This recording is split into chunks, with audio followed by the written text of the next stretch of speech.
सर्वोत्कृष्ट डिग्री हासिल करने के लिए, सर्वोत्कृष्ट पद को प्राप्त करने के लिए, सबसे उत्तम श्रेणी का रिजल्ट प्राप्त करने के लिए सबसे उत्तम श्रेणी की परीक्षा भी देनी पड़ती है।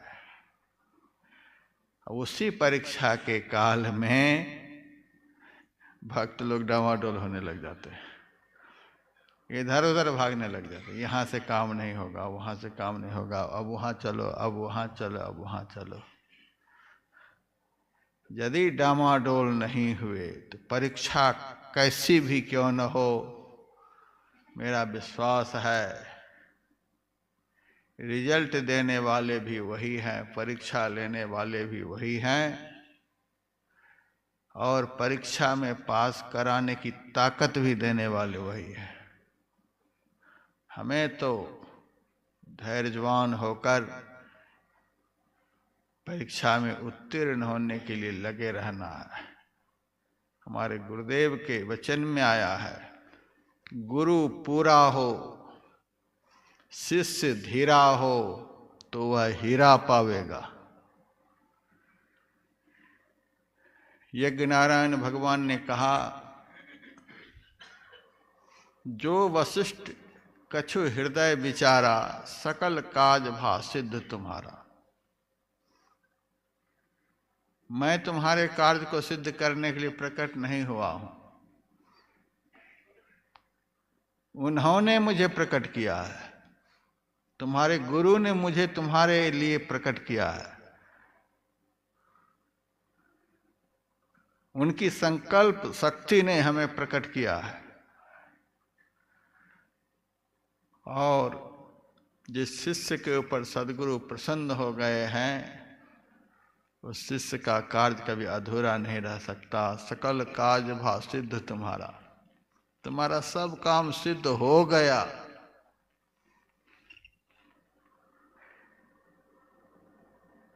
यह थार में खीर है,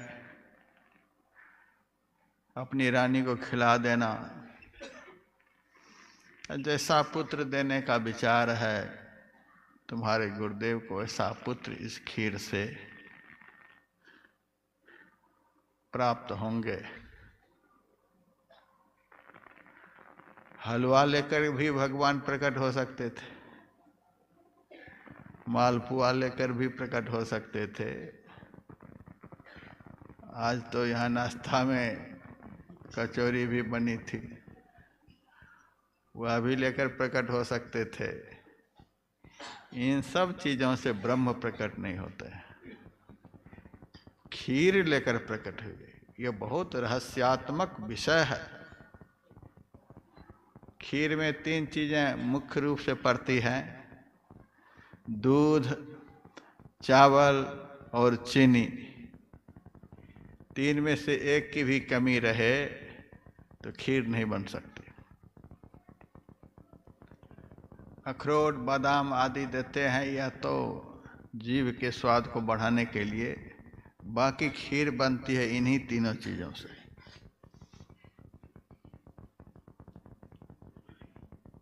इस खीर के खाने से ब्रह्म प्रकट होंगे। खाना कैसे होता है? मुंह के माध्यम से अंदर ले जाते हैं, उसी को खाना कहते हैं। पदार्थ बाहर में है, उसको भीतर ले जाते हैं, तब तृप्ति होती है।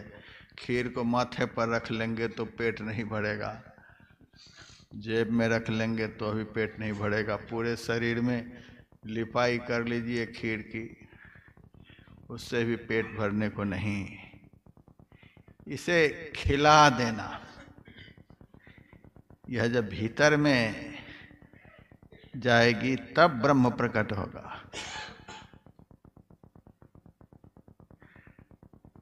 तो खीर में 3 चीजें होती हैं, चावल, दूध और चीनी। तीनों का रंग देखिए कैसा होता है। चावल का रंग भी उजला, प्राय खीर में कच्चा चावल ही पड़ता है, पक्का का रंग तो विकृत हो जाता है। खीर में कच्चा चावल पड़ता है, उसका रंग उजला। दूध का रंग तो उजला होता ही है, चीनी भी सफेद ही होती है।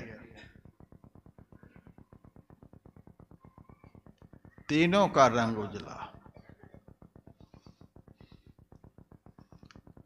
काला रंग तमोगुण का प्रतीक है। कृष्ण तामसः वेदांत में लिखा हुआ है। मकार है कृष्ण तामसः, काला रंग तमोगुण का प्रतीक है। अकार है पीतवर्ण स्याद रजोगुण उदीरितः, रजोगुण का रंग पीला होता है। उकार है सात्विक शुक्लो, और शुक्ल वर्ण सफेद, यह सत्व गुण का प्रतीक है।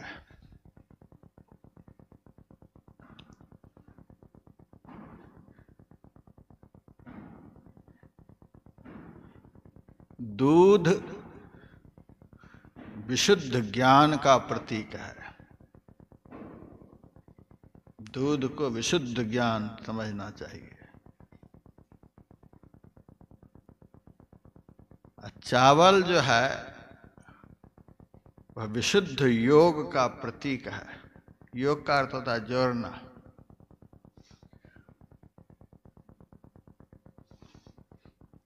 सब चावल एक ही जगह डालते हैं, ऐसा नहीं कि बिखेर देते हैं। योग का अर्थ जोड़ना होता है। विशुद्ध योग, विशुद्ध ज्ञान, विशुद्ध योग। और चीनी जो है वह भक्ति का स्वरूप है। भले ही शुगर वाले बिना चीनी की खीर जैसे तैसे खा लेते हैं, लेकिन मजा नहीं आता। चीनी के बिना मिठास नहीं आती है।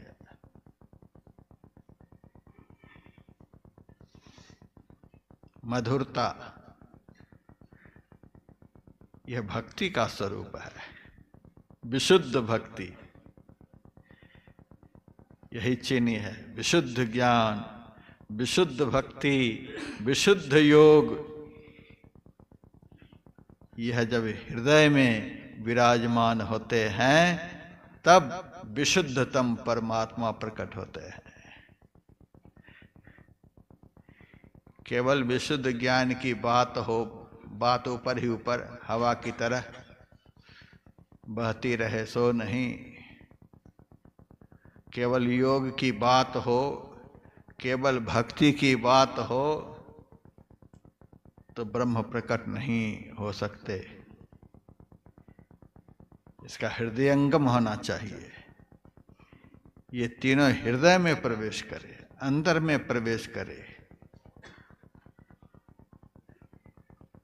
विशुद्ध ज्ञान, विशुद्ध भक्ति, विशुद्ध योग जब पच जाता है, हृदयंगम होता है, हृदय में उतरता है, अंदर में उतरता है, आचरण में उतरता है, अभ्यास में उतरता है, तब ब्रह्म की प्राप्ति होती है।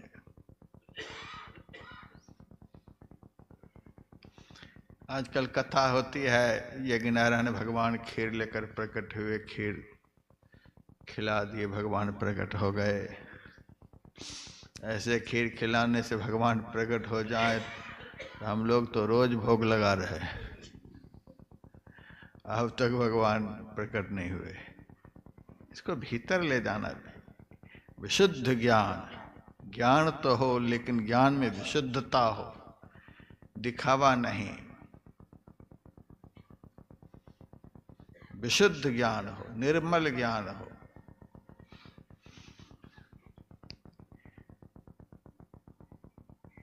एकमात्र ज्ञान चाहिए ईश्वर को जानने के लिए, ईश्वर को जना देने के लिए जो संसाधन है वही विशुद्ध ज्ञान है। जिस ज्ञान से ईश्वर की जानकारी हो, यथार्थ में वह विशुद्ध ज्ञान है। खाने पकाने वाला ज्ञान तो दुनिया में बहुतों के पास है। जो प्राप्तव्य है, जो जानने के योग्य है, जिनको जाने बगैर सब कुछ जानना व्यर्थ सिद्ध होता है, एकमात्र परमात्मा को जानने के लिए जो ज्ञान है वही विशुद्ध ज्ञान है। दुनिया को मूर्ख बनाने के लिए जो योग है वह विशुद्ध योग नहीं है। कुंभ के मेले में योग देखा जाता है, कैसा कैसा योग लोग करते हैं, कैसे दुनिया को मूर्ख बनाते हैं। लाखों मौनी फिरे लाखों बाघंबरी, अर्धमुखियो नखी लाखों लोह लंगरी, लाखों जल में तिरे लाखों भभूत को छानते, हाँ पलटो जामे राजी राम को नहीं जानते।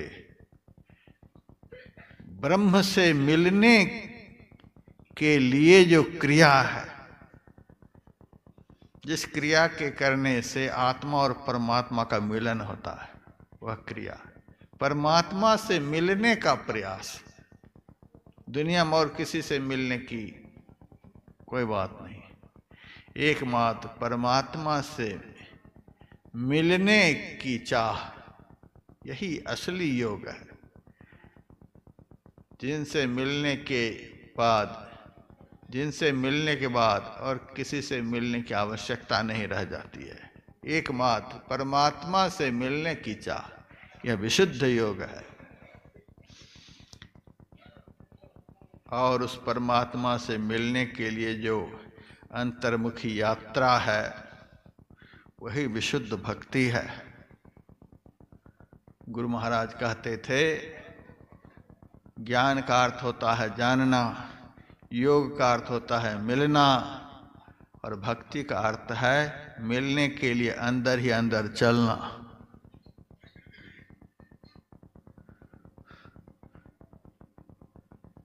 जानना भी आवश्यक है, मिलना भी आवश्यक है। यदि चलना नहीं होगा तब ज्ञान भी व्यर्थ है, योग भी व्यर्थ है। जिसके बिना ज्ञान भी व्यर्थ, योग भी व्यर्थ, वही है परमात्मा की भक्ति।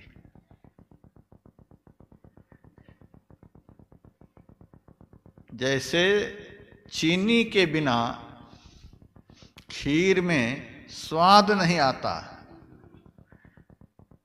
वैसे ही भक्ति के बिना जो ज्ञान है वह शुष्क ज्ञान है, स्वाद रहित ज्ञान है। भक्ति के बिना जो योग है वह शुष्क योग है, उसमें स्वाद नहीं है। आजकल जहाँ तहाँ मैं पार्कों में देखता हूँ, सब नाच रहे हैं, कूद रहे हैं, वह भी एक योग ही है। प्राणायाम कर रहे हैं, भ्रामरी कर रहे हैं, बहुत कुछ कर रहे हैं, वह भी योग ही है।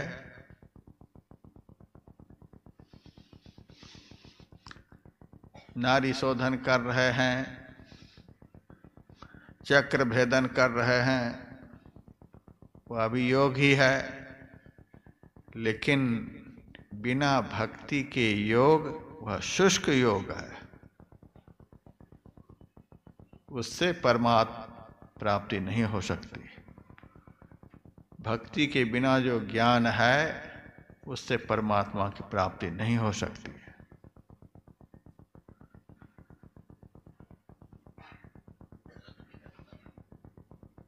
भगवान श्री राम का वचन है, भक्ति स्वतंत्र सकल सुख खानी, बिनु सत्संग न पावहि प्राणी। भक्ति स्वतंत्र है, भक्ति को किसी का सहारा नहीं चाहिए। हमारे पास शास्त्रीय ज्ञान हो चाहे नहीं हो, हमारे पास अष्टांग योग का ज्ञान हो चाहे नहीं हो, कोई बात नहीं। यदि हमारे पास संत सद्गुरु की कृपा से सत्साधना की सही सद्युक्ति प्राप्त हो गई है, भक्ति करने का रास्ता मिल गया है, भक्ति का ज्ञान हमें सद्गुरु की कृपा से प्राप्त हो गया है, तो बिना शास्त्रीय ज्ञान के, बिना बाह्य योग के ही आप मंजिल को तय कर सकते हैं। सबरी कहीं नहीं गई और भगवान को रिजल्ट देना पड़ा। सकल प्रकार भगति दृढ़ तोरे। बहुत महापुरुष ऐसे हुए, मसी कागज छुयो नहीं, कलम गयो नहीं हाथ, लेकिन मंजिल पर पहुंच गए। बहुत महापुरुष हुए, पुरुष वर्ग में महापुरुष हुए, स्त्री वर्ग में महापुरुष हुए। एक अक्षर का ज्ञान हासिल करने के लिए कहीं भी नहीं गए, सारे जीवन भक्ति करते रहे, उसी से उसका कल्याण हो गया, ज्ञान भी प्राप्त हो गया, योग भी प्राप्त हो गया। इसीलिए भगवान राम ने कहा भक्ति स्वतंत्र, भक्ति स्वतंत्र है, उनको ज्ञान की जरूरत नहीं। योग स्वतंत्र नहीं है, लेकिन भक्ति स्वतंत्र है। भक्ति को योग की कोई जरूरत नहीं। जो भक्ति करेंगे स्वतः ज्ञान प्राप्त होंगे, जो भक्ति करेंगे स्वतः वे परमात्मा से मिलेंगे, स्वतः योग प्राप्त होगा। जो भक्ति करेंगे स्वतः उसे मोक्ष प्राप्त होंगे। इसीलिए भगवान ने कहा भक्ति स्वतंत्र, भक्ति स्वतंत्र है, केवल आप करते रहें। संत सद्गुरु ने दीक्षा के समय में जो करने के लिए कहा है वही भक्ति है, केवल आपको वह करते रहना है। ज्ञान भी प्राप्त होंगे, वैराग्य भी प्राप्त होंगे, योग भी प्राप्त होंगे, मोक्ष भी प्राप्त होंगे, सब कुछ प्राप्त होंगे।